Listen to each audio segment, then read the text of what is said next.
Nasasabi naman ng mga bumibili sa akin, ang barbecue ko raw, ibang lasa, dahil talagang masarap. Mura na, masarap pa. Sabi nila, yung mga customer ko, yung barbecue ko daw, pag kinain mo, habang sinisip-sip, may lasa. Kaya may mabenta sa akin yung laman.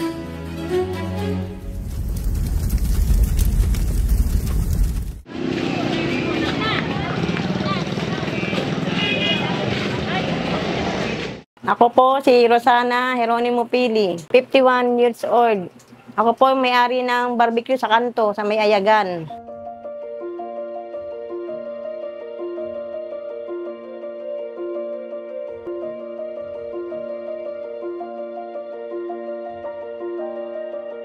Nag-umpisa ang barbecue ko 2001. Inspirasyon kong mag-barbecue dahil yung tatay ko at nanay ko, para barbecue na sila noon.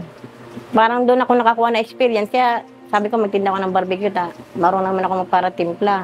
Lumalabas ang paninda ko, 3:30, minsan 3, pagtapos na ako magtusok. Pag di naman natapos, doon ako magtutusok. Doon ko na tinatapos. Ang karaniwan namin na niluluto ng mga karne, may yung laman, 5 kilo. Yung tenga, 3. Yung dugo, 3 rin. Yung isa, 5 kilo. Tapos yung hotdog, 3 balot. Yung balon-balunan, 2 kilo. Ano pa ba? Paa ng manok, 2 kilo din. Ang recipe ng nanggaling, kung tutusin, nanggaling sa mga magulang ko yan, nama anak ko. So, may mga ginagamit kong pang recipe. Kaya sabi ng mga taga rito, iba raw yung barbecue namin din nga. Sabi ko, ibang lugar ako, taga Marikina. Dati palait-lait ako noon, pero nung napirmi na ako. Kami talagang barbecue na sana talagang pinagtuunan namin ng pansin sa dumaming anak namin. Ang presyo ko sa laman, 15. Ang presyo ko sa ulo, 15 rin. Ang balunan, 10. Yung isaw, 10. Yung dugo, 10. Yung tenga, 20. Yung hotdog, 15. Pinakamabentang paninda ko, yung barbecue yung laman, tapos isaw, hotdog, dugo, yan. Ang katawan ko sa pagtitinda, yun si Agum. Hindi na yun nagpa-Manila kasi dati nagtatrabaho sa Manila. Yung asawa ko, nakilala ko sa Marikina. Then siya nagtitinda ng prutas. Ako, barbecue na talaga noon. Sa nanay ko. Tapos nung dinala na ako dito, nag-umpisa kami mag-barbecue, 2002 na yan. Tapos na yun, hanggang sa panganak na namin yung panganay. Doon na kami nag-umpisa para barbecue. Na lang kami, tulungan na kami sa pagtitinda. Doon namin naparal ng mga bata, elementary hanggang mag-high school, hanggang sa college na. Kaya sa college ko ngayon, 4 na. Kaya ngayon, wala na akong katuwang, solo ko nga. Nagkasakripisyo ko lang dahil sa mga bata. Yung nangyari sa asawa ko, nagkasakit siya. Nagkaroon siya ng, nung pinadoktor ko siya, nagkaroon siya ng bukol sa baga. Sabi ng doktor, ipa-CT scan daw. Wala naman kami pa-CT scan. Yung hospital sa Iriga, inihingihan kami ng 11,000. Hindi man namin napa-CT scan. Hanggang sa lumala yung sakit niya. Tapos, nung gabi, hindi na siya nakahinga. Nadala namin sa May Naga. Nag-1 linggo siya roon. Tapos, yung anak ko, nagpapalit na kami magbantay. Kasi sabi ko, bantay ka. Tapos, titinda muna ako ilang araw. Makakuha kami panggastos. Magkaroon ako ng panggastos. Sabi ko, pamasahin natin, tsaka pangkain natin, tinda muna uli ako. Amo na, may panggastos na kami. Balik naman ako sa ospital, pauwi ko muna anak ko. Yun nga, pangkain niya, dahil ayaw niya kumain ng pagkain sa ospital. May pinamamasahin namin, panggastos doon. Nag 1 week lang siya, tapos namatay. Pero nung pinalalabas kami sa ospital, ba't kaya gano'n? Sabi niya, magaling na asawang mo, lumabas na kayo. Pero wala namang magaling sa kanya eh. Yung pala, hindi nila sinabi sa akin, yung asawa ko may cancer na pala. Tapos sabi ko, para ma-remedyo yung paghinga mo, kasi nahirapan na siya huminga, hindi siya, tutusin nga, dapat na nagreklamo nga ako. Pinalalabas namin, yung asawa ko, mahirapan na huminga, hindi nila ina-actionan. Sabi ko, ilipat kita, diyan mo na, nasa Blancha kami.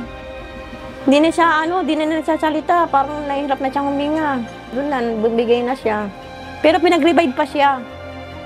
Tapos yung pinag-revive, nung ilalabas na, hininga na kami ng 11,000 daw babayaran dahil sa mga ginamit na machine. Amo na, di makalabas. Alas 6 na kami siguro, gabi na. Wala kaming nakatawang sa pagpapalabas sa kanya dahil 11,000 babayaran. Ang natawagan namin si Pastor. Kami nagbayad sa kanya. Pasensya na. Ang may nagbayad sa kanya. Malang nailabas si Agong. Ang laki namin, pasalamat namin, nakalaan namin si Pastor Artem. Kami yung tumulong sa amin. Ang nung nagburong siya dyan sa labas.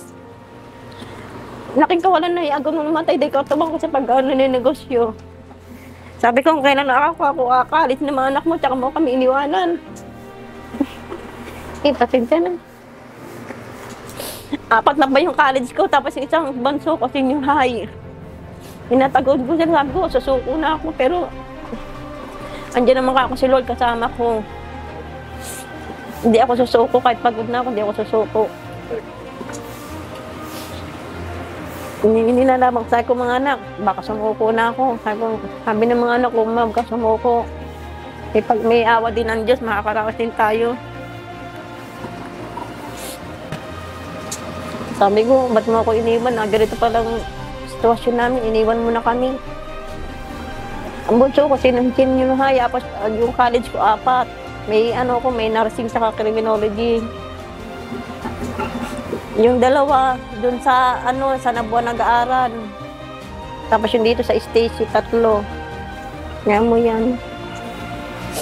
Ang hirap pala na nag-iisa, pero lumalaban ako. Kahit hirap na ako talaga.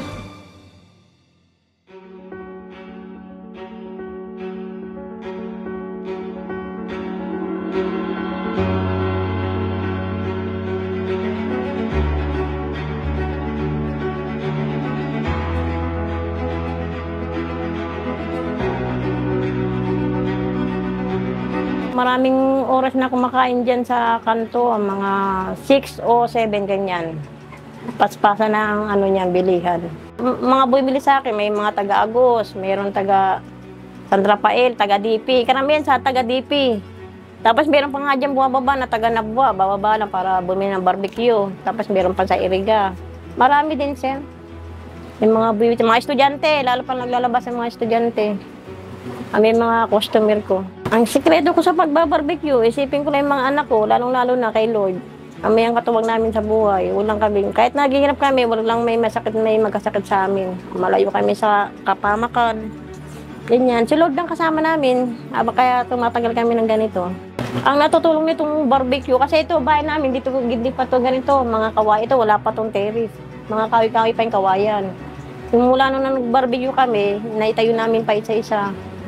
Dito kami nakapagpapara ng mga anak, elementary, high school, hanggang sa mag-college na.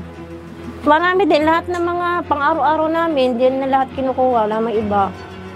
Kaya minamahal ko tong negosyo ko hanggat nabubuhay ako. Kaya ang mensahe ko sa mga anak ko, habang ako nabubuhay, sabi ko, kayo, mag-aaral kayo mabuti, magtapos kayo. Hindi man habang panahon na nasa inyo ako, nandito ako nabubuhay. Yung si Papa nyo nga, bilang nawala, hindi maakalain namin mawawala yan. Kaya sabi ko, magtapos kayo ng pag-aaral.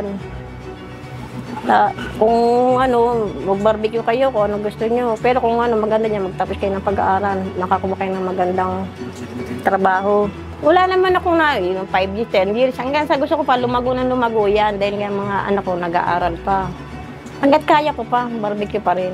Pero may magpapatuloy niya yung isang anak ko. May magpapatuloy. Ang mensahe ko lang sa mga regular customer ko, sana huwag nyo kami iwan hanggang sa makapagpatapos ako ng mga pinaparal ko, ng mga college. Sana di kayo magsawa sa barbecue ko. Ang advice ko sa mga gustong magsubok ng barbecue, kung tutusin, mahirap ang barbecue. Ang pahinga lang nito tulog. Pero kung wala kang tiyaga, di ka tatagan. Tiyaga lang, tsaka laging dasal.